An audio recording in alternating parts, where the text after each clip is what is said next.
and gentlemen, I am the one and only DJ Storms, and I would like to welcome each and every single one of you back here to the channel right here on YouTube.com. As of course, you already know who I am, Mr. Controversy, and the operator of the best damn Twitter handle,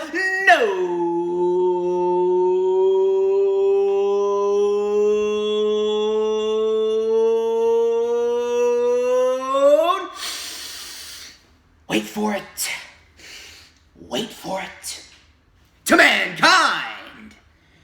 And ladies and gentlemen, in just 24 hours, live on the WWE Network, a man who was once 173-0 will go up against undoubtedly the most destructive, the most fearful individual for the WWE Universal Championship. Undoubtedly the most fearful individual of the modern era. And then, of course, on the Raw side of things, a man looking to completely derail the entire road towards WrestleMania will step into the ring with the Beast Incarnate with the WWE Championship on the line. And then we got a gauntlet match to determine who is the one true King of the Mountain in the WWE. But before it is time to find out who the King of the Mountain is, before it's time to put the world crowns of both brands on the line, before it is time for WWE Super ShowDown, it's time for the rundown! Again, thank you guys so much for tuning in to yet another video right here on the channel. And I am not alone here. We are talking about WWE Super ShowDown. This is the official rundown for WWE Super ShowDown 2020, which of course is streaming live on the WWE Network from at 12 p.m. Eastern Time tomorrow night from Saudi Arabia. And my guest today here on the rundown for WWE Super ShowDown, he is a lifelong wrestling fan, and he is one of the newest and fastest rising content creators specializing in professional wrestling debates. Please help me welcome to the channel for the very first time, the keyboard warrior IRL. How are you, my friend? I'm doing really, really good. Thank you for the rousing introduction, DJ Storms, and I can't help but to get jacked every time I hear your intro. It goes from about 0 to 100 miles an hour instantly, and it's all all charisma and all passion, and so I'm excited. I'm ready to do this. Count me in. I'm in here for, 7 matches? It looks like we've got? Yes, we have 7 matches on the card. Yeah, we have 7 matches on the card. They haven't announced a pre-show match. I mean, they could very well add a pre-show match. We're actually recording this.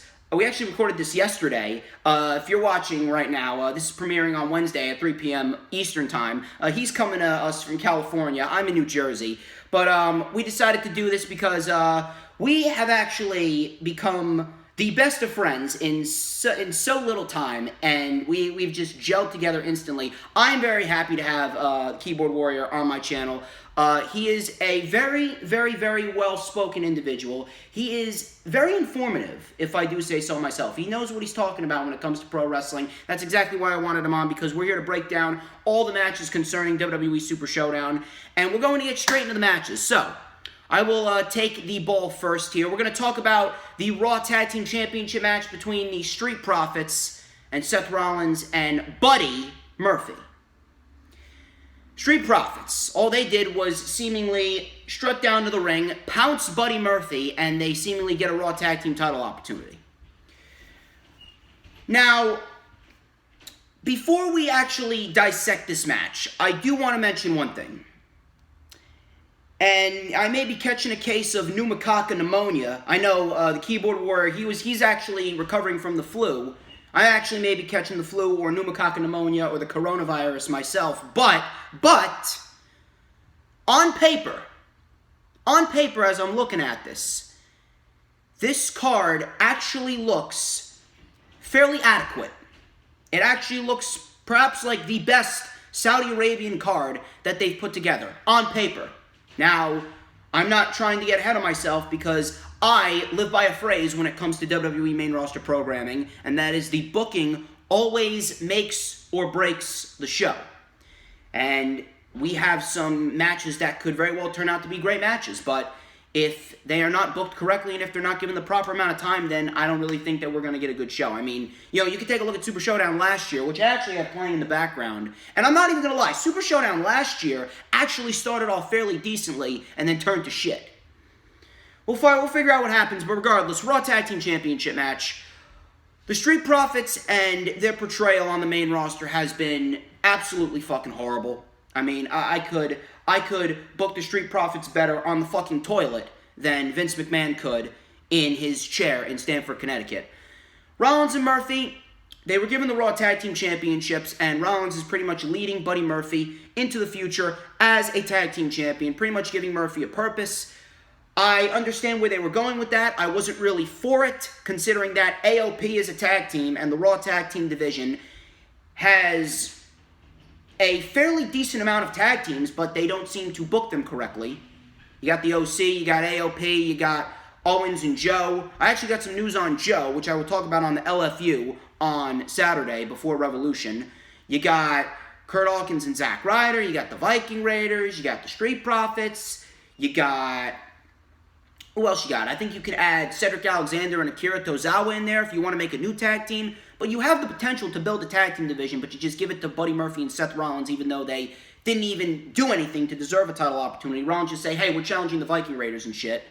I actually thought that we were going to get the Viking Raiders versus Seth Rollins and Buddy Murphy at Super Showdown, but apparently we're getting the Street Profits. Now, I'm not going to shortchange either, or any of these four men. I expect a very good tag team championship match. Can I see Rollins and Murphy dropping the titles? No. It's a possibility. I don't know necessarily what's going to happen, but considering that the Street Profits are pretty much placed in here as an interim tag team to go up against Rollins and Murphy, and Rollins and Murphy just won the tag team titles back on January 20th, I believe it was, if I'm not mistaken, I really don't see them losing. I see Seth Rollins and Buddy Murphy heading to WrestleMania as the Raw Tag Team Champions. Could it be a good match? Yeah, it could be a damn good match. I hope it's a good match. I hope they give these two teams the proper amount of time. But with these Saudi shows, you never know. Because some of the matches last year at Super Showdown, specifically, you got Dolph Ziggler and Kofi Kingston. You got frickin' Roman Reigns and Shane, even though no one gave a shit about that match. You had Rollins and Corbin, and none of those matches went over 12 minutes. So, again, it really all depends on how they book the timing of the matches, and it really all depends on how they book the competitors within the matches. I expect Buddy Murphy and Seth Rollins to retain. I'm going to hand it over to the Keyboard Warrior. What are your thoughts on this match, and who do you think is coming out victorious? So the first thing, and without covering all 7 matches, I do want to just say one thing I noticed right out of the gate. So, number one is with WWE, with shows like this, when they go and they, what do they call these shows? They're paid for shows, and essentially they're just, it's like an item on the shelf that really rich people can go and buy. So basically, a rich billionaire from the UAE went and bought Vince McMahon's product of, hey, I want a show here, put it here. So what they do is they try to put a marquee name in every single match, which I think speaks to why you don't see maybe like the AOP as the regardless of whether they're WWE champs or not, but as opposed to having AOP here against the Street Profits, you're going to see the bigger names in every match. Like if you look down the card, there's a marquee name in every match. So I think that the reason that Seth Rollins and Buddy Murphy are facing the Street Profits and maybe not AOP or somebody else from the tag team division or even like a three-way, I think they just want to kind of sprinkle in some big names. Regardless, though, this whole thing feels odd to me. From the beginning, Seth Rollins and Buddy Murphy, it felt odd to me. I couldn't put my finger on it as to why. I do feel like they're trying to just keep Seth Rollins in a place where he is kind of on everybody's radar. He has a little bit of gold around his waist.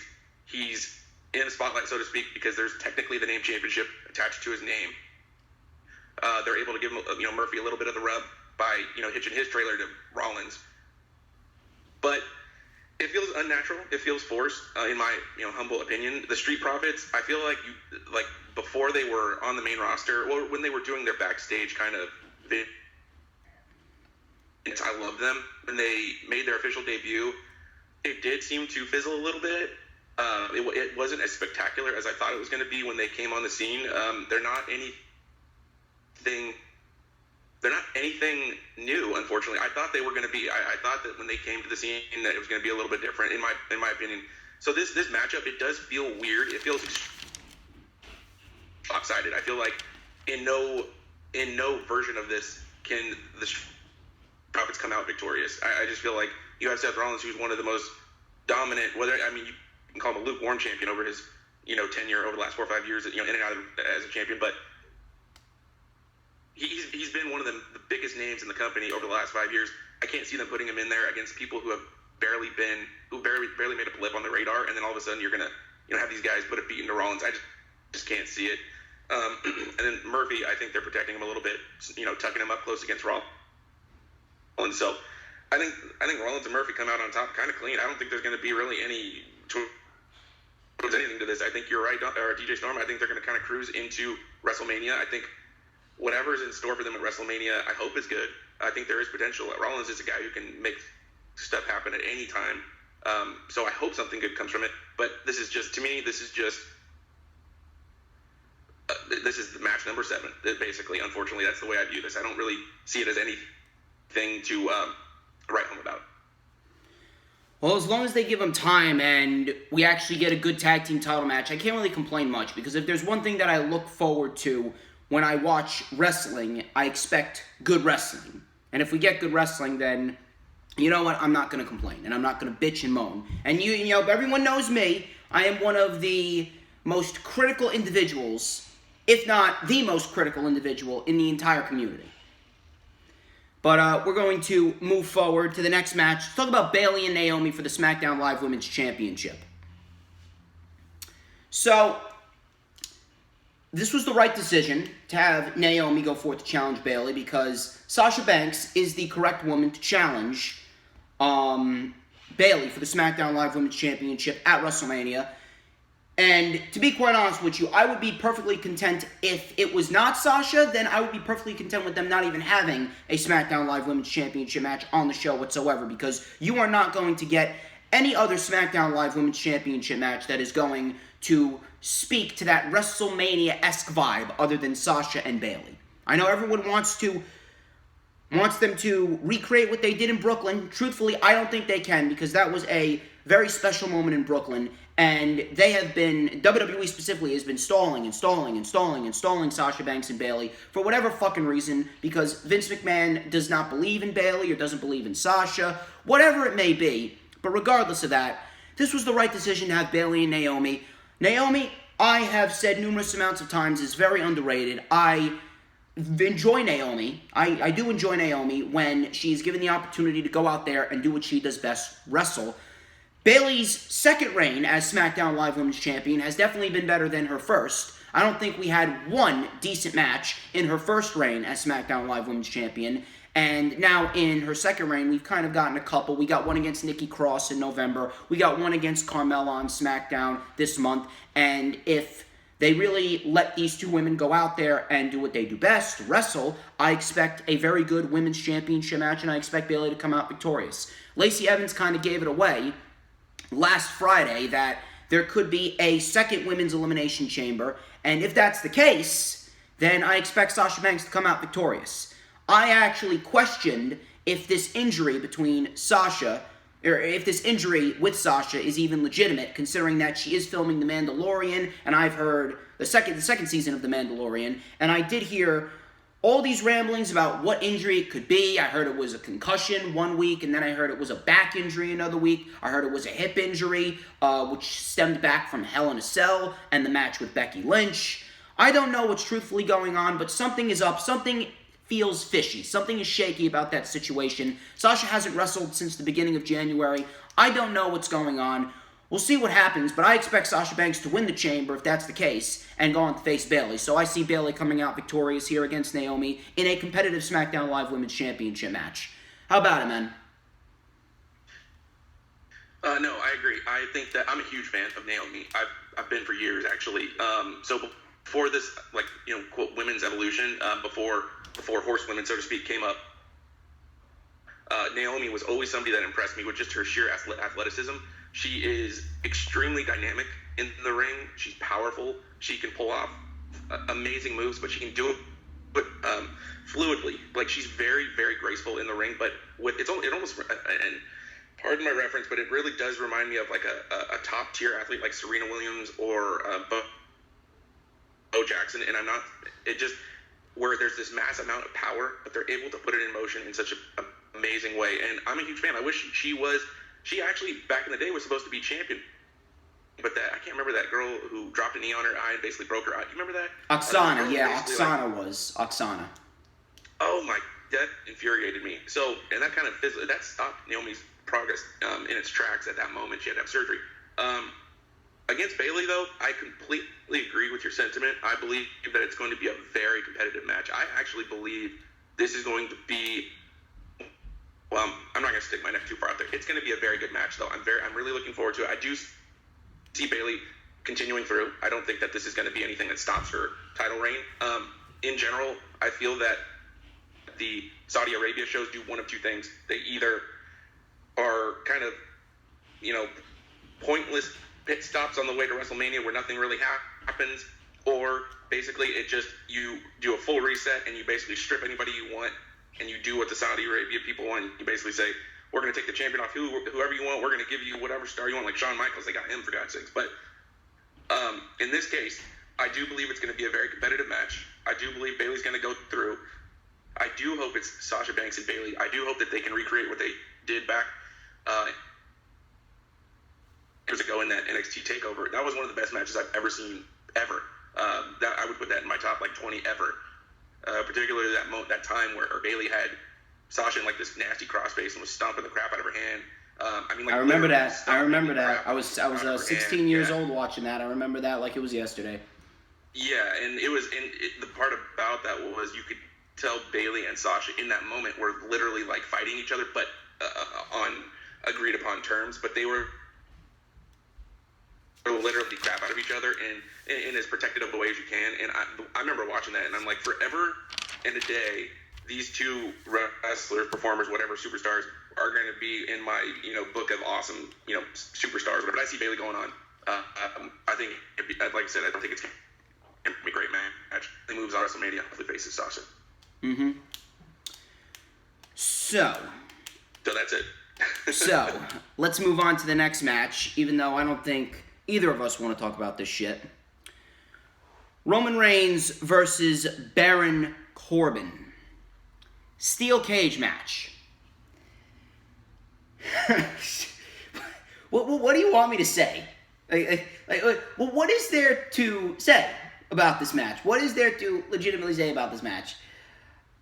This is the fourth meeting between these two, and I don't think anyone with an ounce of intelligence even cared about the first time that they faced off back in November on a random episode of Smackdown Live. This feud has been going on for 5 months, and truthfully, I don't think they have addressed once what they're even fighting about. Or at least they even have, or at least they have, and I just completely forgot about it. You're dying. You can't see people, but he's dying over here. But I don't really know what the fuck you want me to say about this. And my friend Michael, shout out to him. I know he's watching. My friend Michael over at college, he was talking about how he feels as though they're going to continue this feud. He's actually calling Baron Corbin to win this shit, and he thinks that Baron Corbin's going to defeat Roman inside the steel cage. Some way, somehow, we're going to get some type of interference from Rude and Ziggler. The Usos are somehow going to make their way into the cage. We're going to get some type of dive off the cage, and more likely than not, Baron Corbin could possibly win this shit. That's what Michael's claiming. But I really don't see it happening. I can see Roman Reigns winning this. I hope to God Roman Reigns wins this. And that'd be the end of it. I really don't know what else you want me to say. I mean, it could make for a fun match. I mean, the match at the Royal Rumble, I didn't give a shit about it, but it was a fairly fun match for what it was. We had a spear on top of the dugout. We had the visual of them brawling on top of the dugout, but I don't really know what they could do in the last, that we haven't seen in the last 3 matches in this match.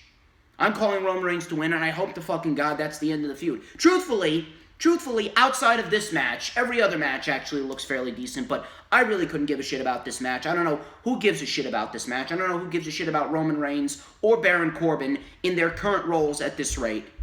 Roman Reigns, don't even get me started on Roman Reigns. I've already said numerous amounts of times that his entire character as a babyface is just a complete flop. There's no redeeming qualities about Roman as a babyface other than the fact that he's a good wrestler. Baron Corbin, I was once a Baron Corbin fan. The guy's a very good wrestler. The guy's decent on the mic, but for fuck's sake, this fucking King character goes nowhere. This fucking King character goes nowhere. And I've even said, if the King of the Ring winner is just going to get a crown, a robe, a scepter, and a shitty King gimmick, you may as well not even have the tournament at all. Give the King of the Ring winner a world fucking title match. Baron Corbin put on a great performance in the King of the Ring tournament, and all he gets is a crown, a robe, and a scepter. And I'm not even a fan of Baron Corbin in this current character that he's playing. I miss the Lone Wolf. But we're kind of getting off on a tangent here. I'm going with Roman Reigns, and I pray to God that this feud is over. If we have to sit through this feud at WrestleMania, I swear to God, I may not even do a rundown. Actually, you know what? That's a lie. I'm going to do a rundown for WrestleMania because I always bring out Thunder for WrestleMania, and that's actually one of the only redeeming qualities about WrestleMania. Because more likely than not, WrestleMania is shit. Anyway, Mr. Keyboard Warrior. He's Storms is losing. Thank God you can see him. He's losing his shit. I swear to God, dude. All right, so a couple of things. First of all, Roman Reigns, dude. Okay, back in the day, I just got to say this for for anecdotal purposes. Yeah. I had a beef with Baron Corbin back when he was in was he on the main roster? Anyway, he and I went back and forth hard on Twitter, literally responding in real time with each other. Literally just talking crap. And man, I'm eating my words now. So basically, I told him, I was like, because he was playing that whole, hey, people come to see me. I have made it. I sell tickets. I'm like, bro, people come to see the brand. They don't come to see you. And he actually has turned out to be quite the heel. So I'm eating some crow. But he has go away heat, dude. You can't say that he's become. I'm on the fence with that. Sometimes I feel that I'm like, okay, he's got the old X-Pac. Go away, get out of here. We hate you. And then sometimes I'm like, okay, he legitimately is a fun guy to boo. So I am on the fence. You know why he's being booed? He's not being booed because he's beating up the lovable baby faces, dude. He's being booed because his character sucks and no one wants to see him on TV. Yeah. You take a look at what he was doing with the Lone Wolf when he was U.S. champion, and I was actually a big advocate of him back then, and how he was just shoving the U.S. title in his face. He was putting on great matches with AJ Styles. That was his peak, and when he dropped the title, I was actually interested to see where he was going to go. And in 2018, I could have seen him competing for the Intercontinental Championship on Raw, but they didn't do that. Instead, they gave him the shitty Constable gimmick. Yeah, see, it's funny because I see it see it differently. I think that when he was the Lone Wolf, I felt like it was just a contrived. I know that's his personality in real life. He is kind of literally like that, but he is more when he became the Constable or whatever you want to call it, all this crap, the King of the Ring, when he wears this bull crap knockoff off Game of Thrones piece of crap robe or whatever. Burger King Corbin, we call him. Burger King Corbin. Or King Corbin. Yeah, but he was this wacky. He got to I think he embraced the fact that he was just this ridiculous heel at that point. It may have been a little too cartoonish, but I do like the fact that it's not okay, when he was the Lone Wolf, he was trying, in my mind, to be an edgy anti-hero. You go and watch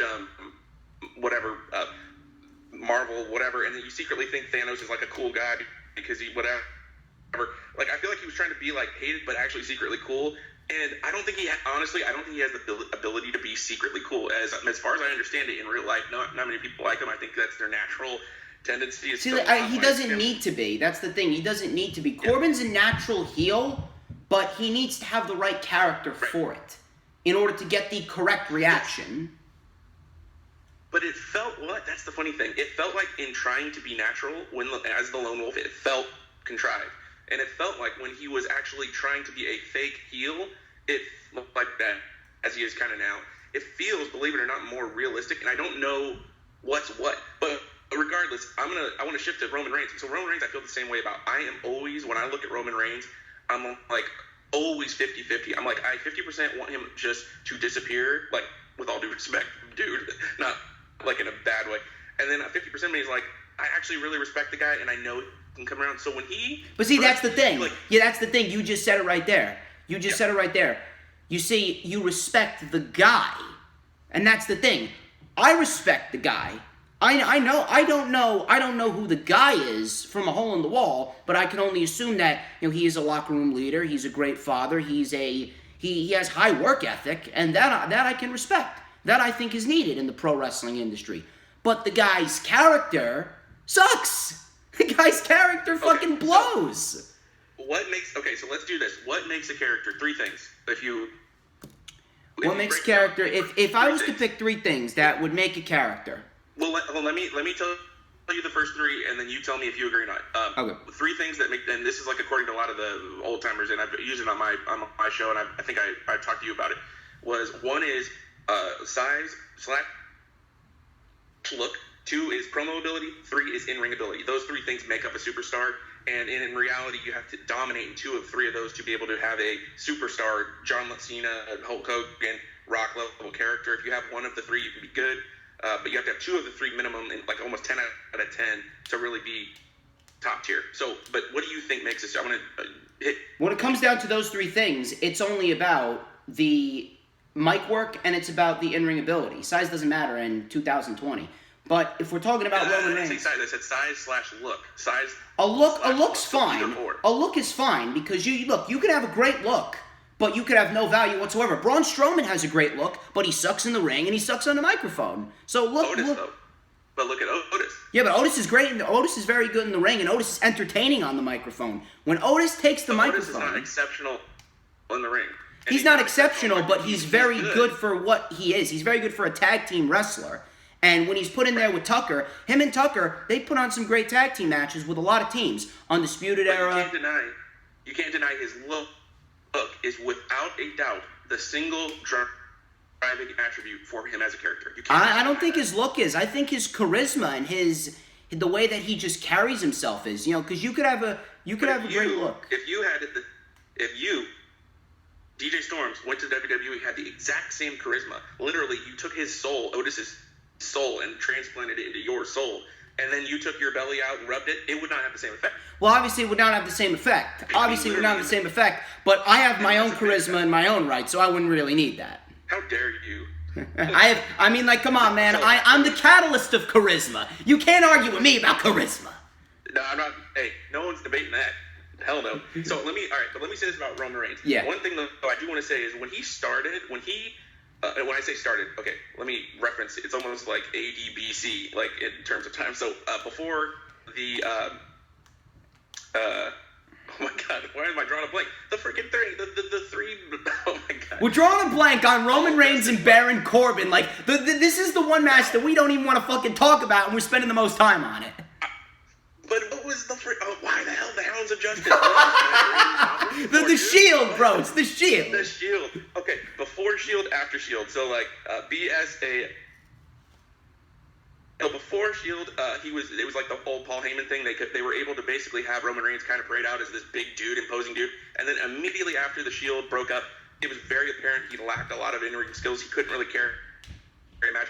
Dude, that guy though, he's a very talented wrestler at this point. And the crazy thing that I will tell you is, screw being a good wrestler, he could tell a story. That WrestleMania match in Santa Clara with Brock 33, the one outdoors where it was like bright for half. That was his only good WrestleMania event. That was his only good WrestleMania event. But yes, it was a very good match. One of the best WrestleMania main events. Dude, that was such, when he hit, and I hate his Superman punch, when he hit Lesnar with it, and Lesnar, even Michael Cole, I hate Michael Cole, and he's like, Lesnar's down to a knee, down to another knee, and I was like, what the fuck, this is crazy. I'm like watching my... I actually saw that here. I was watching that here in the StormStream layer on that television right there.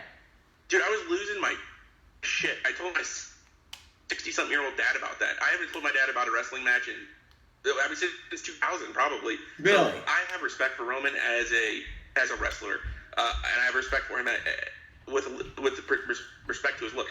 His promo, apparently he's got a mean promo behind the scene, but in person it's like, or in the ring it sucks. It's his character, man. Like, he needs to go out there and be himself, which is a dick heel. I agree. But prediction.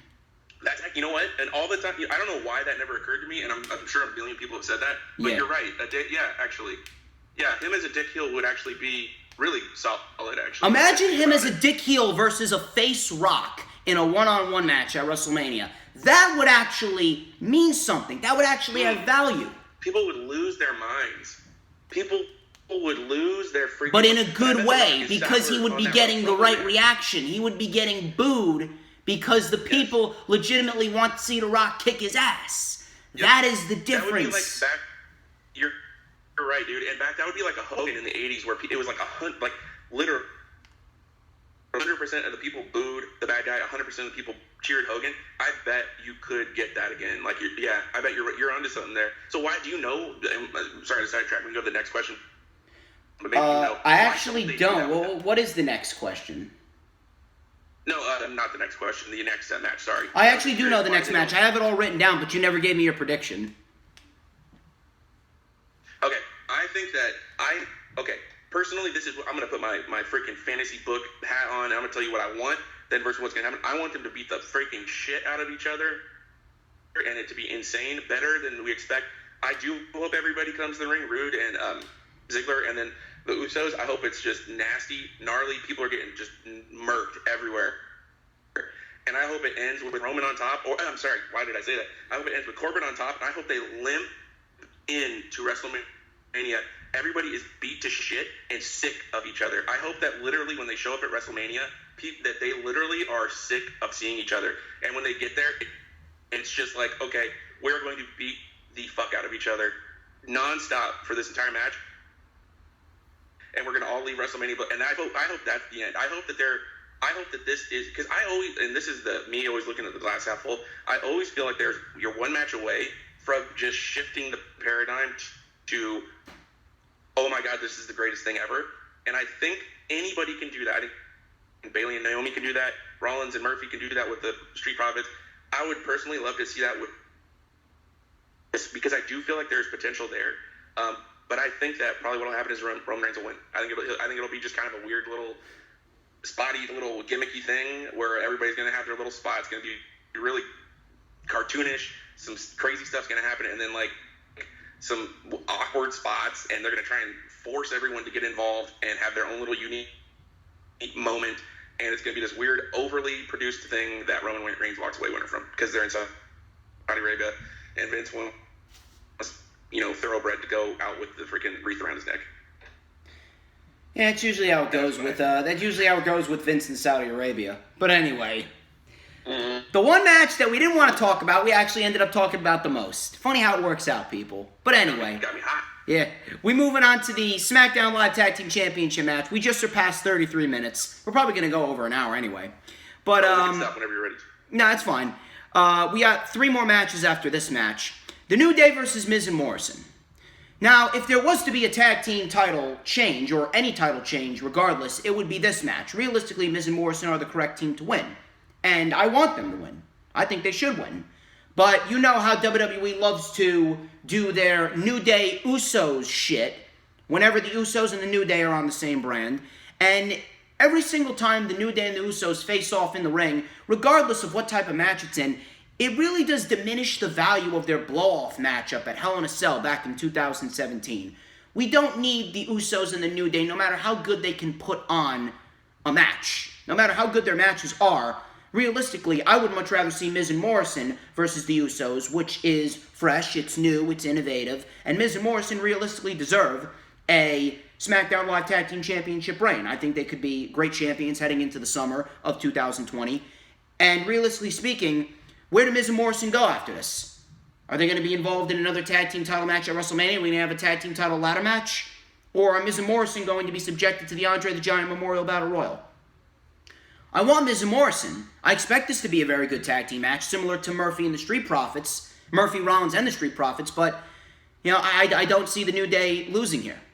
If there was to be a title change, I would pick Miz and Morrison here. I want Miz and Morrison to win the tag team titles, but I expect the New Day to retain, and we could possibly get another Usos New Day match. And the Usos are going to be SmackDown Live Tag Team Champions again. And let me tell you something. I love the Usos, but they're really not needed. They're really not needed in the SmackDown Live Tag Team title picture anymore.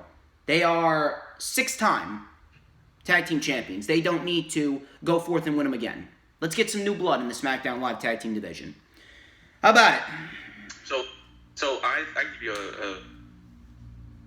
let's break what I think, what I would love to happen, and what I hope happens. So I hope that the New Day wins. I hope that they go to WrestleMania. I hope Xavier Woods is healed by then. I hope he comes back finally, because he's going to come back to a massive applause. People are going to be baby face. I mean, this is going to be like, he's here. We love this dude. I mean, he's already one of the biggest baby faces in the company. I hope he comes back. Everybody just blows up seeing it, like happy to see him. Hope he screws over the New Day. They lose the titles. They go on and do their thing. I hope it's historic because that breakup will be historic, I believe. If there was to be a New Day breakup, I could see Big E being the one that turns heel, because if Big E, if he goes on a singles, if he goes on a singles heel run, he could be a great main event heel. Kofi could be the underdog babyface, and Xavier Woods, he could go to NXT and put on some classics in the Cruiserweight division. Wow, you just struck a gold mine. I'm very good at that. I'm very good at that, if you didn't already realize. I strike a lot of gold mines, my friend. Well, let me finish out the part just quickly with Miz Morrison. I hope they win. I hope they go on and do their feud. They have a bunch of history to have a nice, good breakup and feud 2 down the road. So I hope that happens. But it would be sick to do what you said, where everybody, because what happens is if Xavier Wood comes back, they're at WrestleMania, and just to surprise everybody, there's going to be a bunch of people who are going to think he's going to screw him to the ring, and then freaking he doesn't screw him, and he's actually there to be cool, and Big E screws him. But like you were saying, oh my God, that would throw everybody, like, no, that would give me like freaking chills, dude. That's a DVD right there. They're gonna make a DVD of that. So I hope that happens now.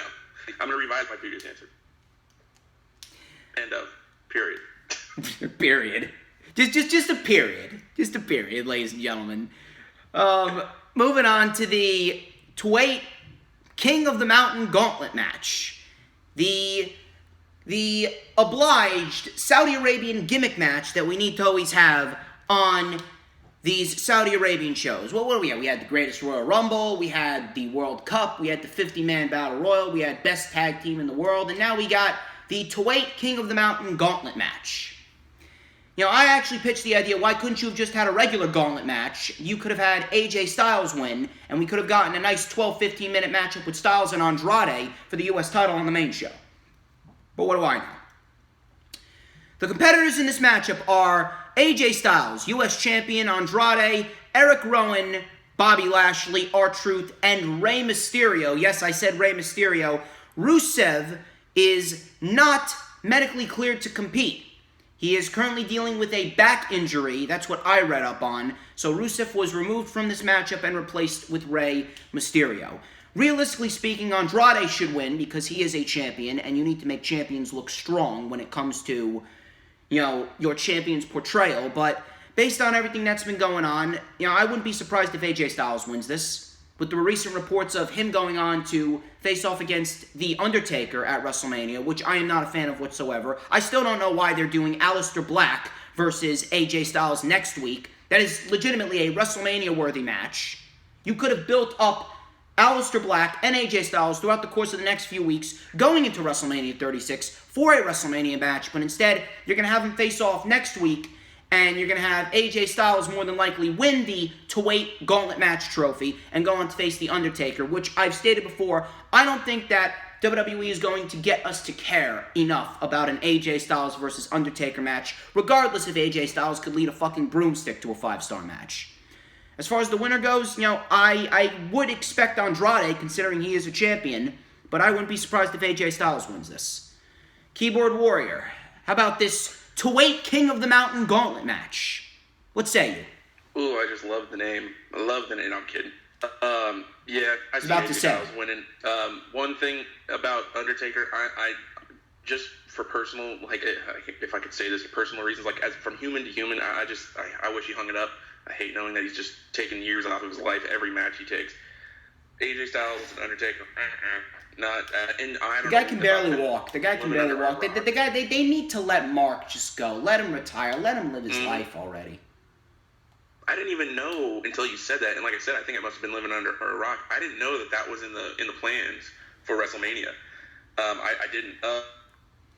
So that bums me out. But I guess they need somebody really agile to get to do a lot of work for the Undertaker. While he's so stiff and stuff. I like Andrade. I like Lashley. I like Rowan. I like R-Truth. I like Rey Mysterio. But I mean, Styles is just an absolutely world-class performer. I love that dude. Personally, too, he's a family man. I'm a family man. I love that guy. I want to see him go in there, do his thing. Him and Andrade light it up for a bit. I agree. It would be great. I'm assuming Rowan, the way it looks, they're going to have the R-Truth comic spot. They're going to have Rey Mysterio do some stuff, and then Lashley and Rowan going to probably do some feats of strength kind of junk, and then Styles and Andrade are going to do their thing. So it looks like just they're trying to, like you said, they're trying to do it's obligatory gimmick, the obligatory gimmick match. I remember Titus O'Neil sliding under a ring at some point. Yeah, Titus World Slide. That was actually at the first ever Saudi Arabian event, Greatest Royal Rumble. And it Titus was like World Slide. 50-man or something. Yeah, no, it was the 50-man Royal Rumble. Yeah, it was.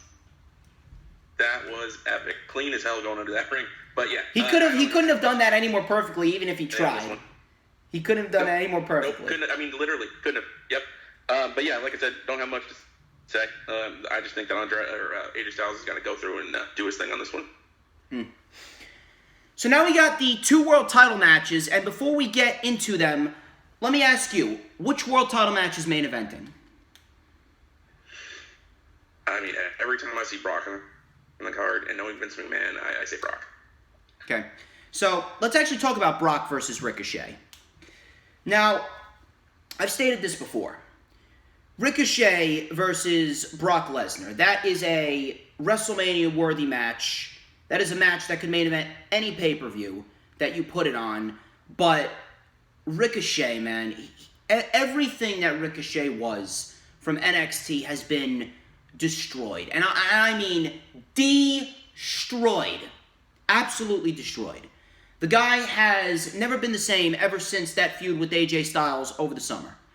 And there is no legitimate way that anyone actually believes Ricochet is taking the WWE Championship. Do I want to see Ricochet in these types of positions fighting for the WWE Championship? Absolutely. Absolutely. The guy's a world-class athlete. The guy could put on a 5-star classic with anyone. And you know something?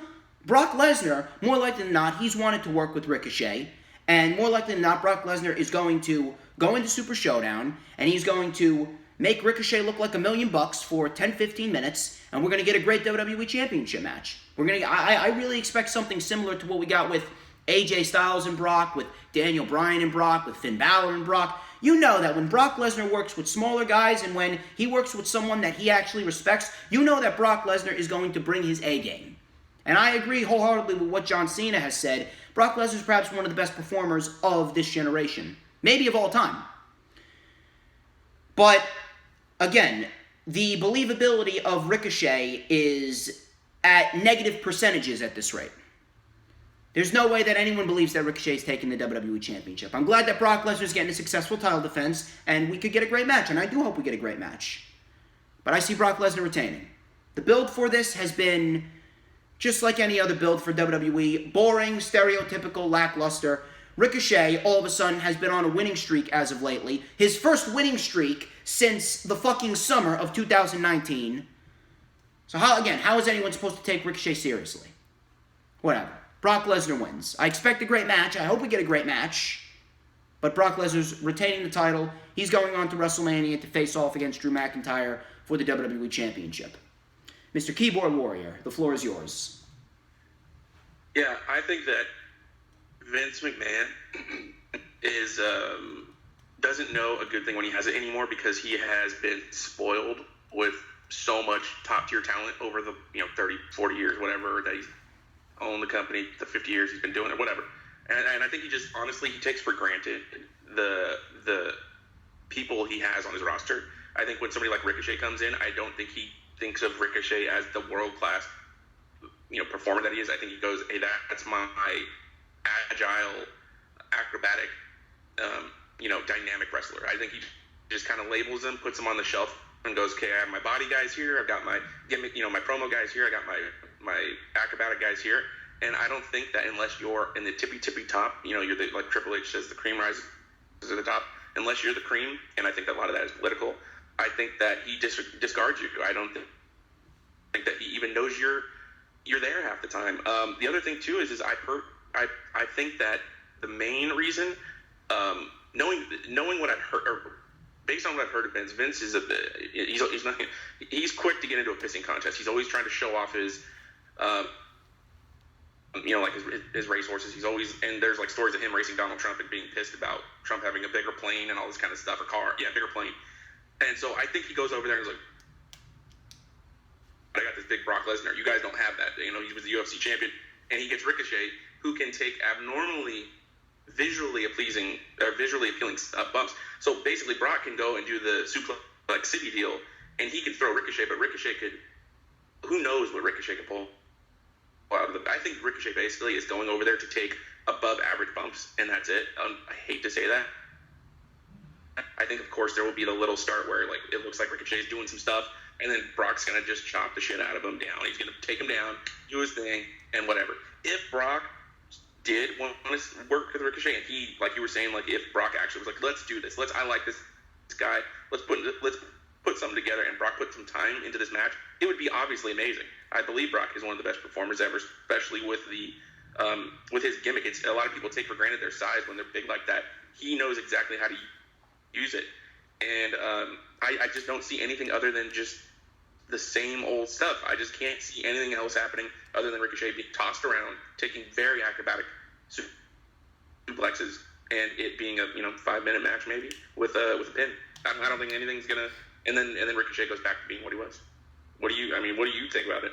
I mean, I can only hope that they're going to give us a great match. That's what I want. I think that if you really want to, make this show something worth watching, then you would have Brock Lesnar go in there, and Brock Lesnar's going to sell his ass off for Ricochet, and he's going to make Ricochet look good for however long, and we're going to get a match based off of great storytelling. Again, the same thing what happened with Styles and Lesnar, same thing that happened with Bryan and Lesnar, Finn Balor and Lesnar. It all depends on if WWE allows them to do it. Because Brock Lesnar, he can do it, and more likely than not, he probably wants to do it. We'll see what happens. I really don't know, but again, we're in the same boat here. Brock Lesnar retains. Goldberg versus the Fiend, Bray Wyatt, for the Universal Championship. Now, I've said this before.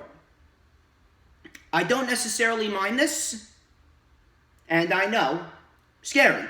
I don't necessarily mind this, because if we get something similar to what we got with Lesnar and Goldberg at WrestleMania 33, that 4 or 5 minute matchup where it was just nothing but straight action, I think that this could make for a rather entertaining matchup between the Fiend and Goldberg for the Universal Championship, with the Fiend coming out victorious. Quick, easy, 7 minute match. Spears, jackhammers, Sister Abigails, Uranagis, you name it. Just 5-7 minutes of straight action. I think it could be a rather fun back and forth between Bray Wyatt and Goldberg. And based on what's happening, Goldberg's not winning. And Bray Wyatt is going to retain the championship and go on to WrestleMania as Universal Champion, as he should. I really don't see anything else happening. I really don't see any other route that they can go. Just go in there, have Goldberg and Bray Wyatt do their thing for 5-7 minutes, have Bray Wyatt get the mandible claw in there, and pin Goldberg down to the mat. Simple as that. I don't really have anything else to add to that. How about you? Yeah. So one thing I will say is this. Bray Wyatt has been in a lot of high profile. So ever since he debuted, kind of as the Bray Wyatt character, back even with the white pants and the floral shirt. Yeah. The fedora. He's been in a ton of matches, a ton of high profile matches. He's main evented a lot. Pay-per-views even. And the only match that I can recall that he's ever had that wasn't literally bad on when it was, and I'm talking about when they are these high tier matches, was Daniel Bryan and Bray at some Royal Rumble. Don't remember which one it was, but 2014. Really anyway, long story short, what was 2014?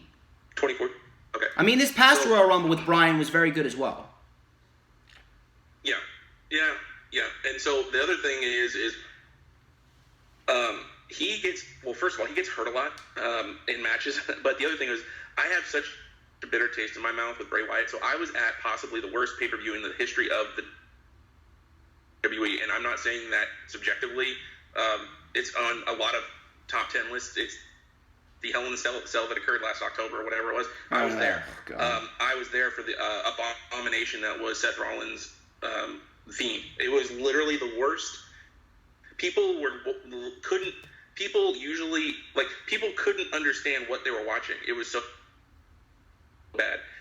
Not only that, it took place entirely in red lights. It was terrible. So I have a bad taste in my mouth with that. But with Bray Wyatt, I do have. I want one. Correct me if I'm wrong. Has that big sledgehammer thing that he's got carrying? Have you ever seen that thing? That hasn't debuted again since like either Hell in a Cell or Crown Jewel. Oh, okay. So okay.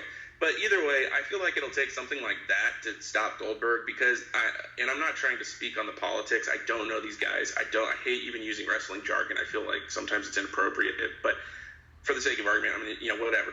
I feel like Bill Goldberg is known for having a pretty big head on his shoulders. Like he's got a pretty big ego, and I feel like for the Fiend, is he like in this current role? In this current role, though. Well, I don't know. I'm basing it off of just the past. I don't know. I don't know what he's like. I'm just okay. Let's give him the benefit of the doubt and say no. But regardless, he's still an imposing guy. And say he's going on last or second to last, you're gonna want to stop him. The Fiend can't just do. I guess my point is the Fiend can't just do the mandible claw. You can't beat Goldberg with that. Well, I guess maybe you can because they've been beating so many. Like they beat Angle, they beat Lawler, McFoley. Yeah. So maybe they're building it up. So maybe another notch in the belt, like Goldberg wouldn't be out of the question. So maybe. Yeah, so maybe the Fiend could win it. As far as the quality of the match, it's suspect to me. But who knows? Who knows? I mean, it could end up being something nice. Do you think that the match is actually going to be a good quality match? I know you. I mean, again, if we get something similar to what we got with Lesnar and Goldberg at WrestleMania 33, again, 5 minutes of just straight action, I think it could be a fairly fun sprint.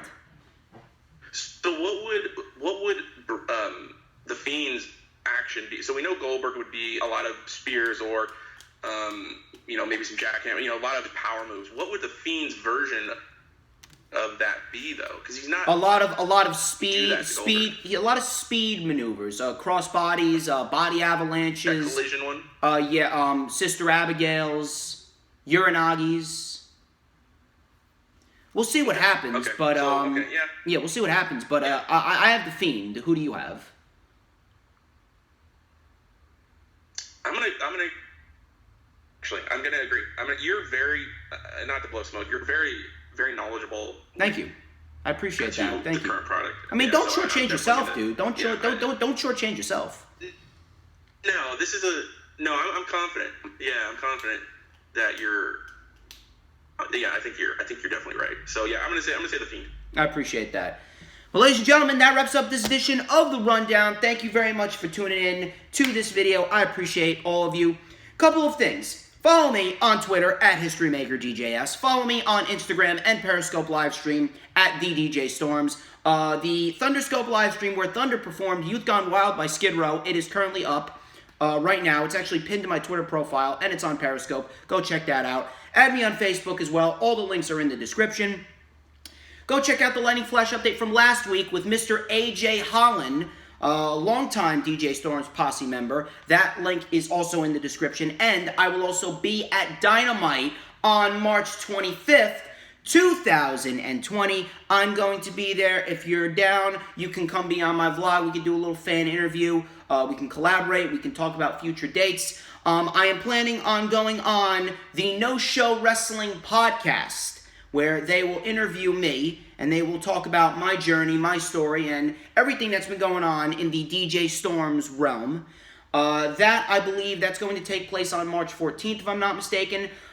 This Friday, actually, in 2 days, It is the rundown for AEW Revolution. I will be going over all the matches set for AEW Revolution. And of course, on Saturday, we got the Lightning Flash update. That is going up before AEW Revolution. I'll hopefully have it up, hopefully before 4 o'clock. I'm going to get up nice and early. I have a lot of shit to go over. 7 shows to review as always. A lot of news concerning WrestleMania. A lot of news concerning another suspension, which I will go over. And I really want to thank Keyboard Warrior. Obviously, Keyboard Warrior, he is a very underrated individual when it comes to the pro wrestling community. Fairly new as well. And where can we find you on social media so everyone knows where to hit you up for collaborations, for wrestling debates, and where can they find you on YouTube as well to watch your content? So right now, first I need to do better with Instagram and Facebook, and I'll work on that. But yeah, anyway, mostly Twitter, at IRL Warrior. YouTube is Keyboard Warrior, IRL. You can at Keyboard Warrior, IRL at gmail.com. And always looking for new wrestlers. So lately I've been getting a lot of my fans basically recommending wrestlers to come on the show, and that's been working out pretty well. But if you're a wrestler or if you're a fan of a wrestler and you want to recommend them, I'm more than willing to have anybody on. I'm a easygoing guy, so I appreciate it too, DJ Storm. Thank you so much for thank you. inviting me on the show. Thank you, and hey, we were well overdue for a collaboration, you know? We were well overdue for a legitimate collaboration. And ladies and gentlemen, he's the Keyboard Warrior IRL. I'm DJ Storms, and this has been The Rundown. Try to enjoy Super ShowDown, even though I don't know how anyone could. Have a good one.